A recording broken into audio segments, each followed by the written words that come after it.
Ayan, good morning mga kaisunong bayan. Narito po tayo sa Barangay Dolores kung saan natin papasukin ang opisina ng ating Honorable Reniel Andrew Pacleb, ang punong barangay ng Barangay Dolores sa bayan ng Taytay. Alamin lang natin kung ano ba yung mga kaisunong bayan. Ang punong barangay Dolores, bayan ng Taytay. At tanong mo, maraming humihingi ng tulong para sa kanyang servisyo dito sa bayan. Dapat nila mga kababaihan, mga kalalakihan, mga na si Kagawad.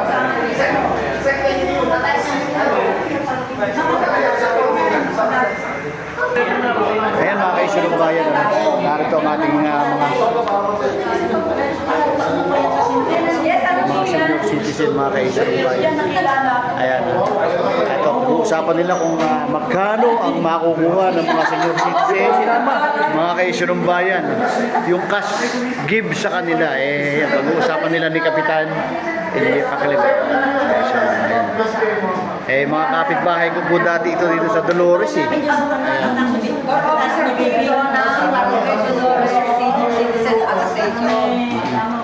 Ano ba ang pakay ng mga officer ng senior citizen kay Barangay Kapitan Reniel Pacleb? Meron kaming meeting with regard to ASGIP.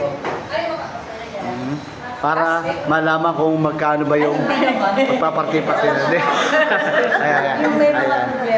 Ayan, may problema. Para yung pension ng ating mga senior citizen, minsan sila nadidelay.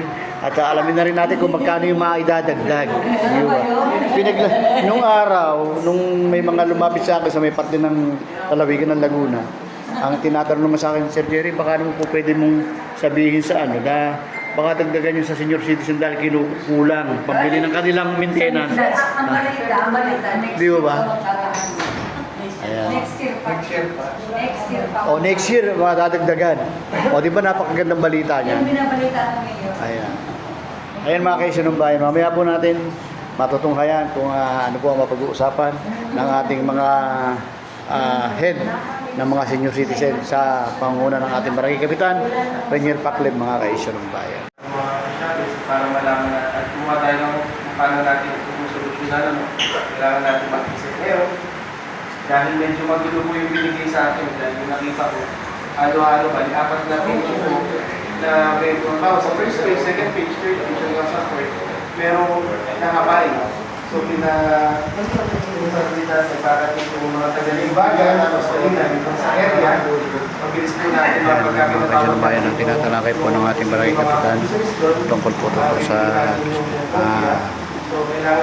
pension ng mga senior citizen na mga hindi pa ayos yung mga dokumento. Ito po yan ang pinag-uusapan ng mga opisyalis ng mga sa tanggapan ng Barangay Dolores sa pangunguna siyempre ng kanilang Barangay Kapitan Reniel Andrew Pacleb. Hindi po yung magtutulong-tulungan natin, nag-iisipan natin ng panibagong diskarte, kung paano natin yung diskarte natin. Kasi medyo marami po ito. 277, marami. May address po, kaya na kulang. Kung halimbawa pag-ibagan, Secretary, kasama po ang ating Kagawad. Hindi po kasi alam naman po natin sa Ito po ang isa sa witness na siyempre nandun si Kagawad. At siyempre ating napakaganda at napakawag sexy secretary for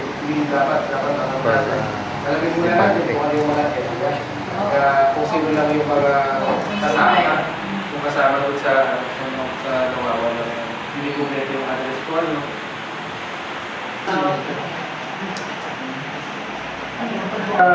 mga ano lang address. Okay. Sila na mismo ang ibigay sa kanila. Kasi pwede naman tayo kumuha, i-lista na lang po natin para hindi na sila mahirapan. Tayo na mismo ang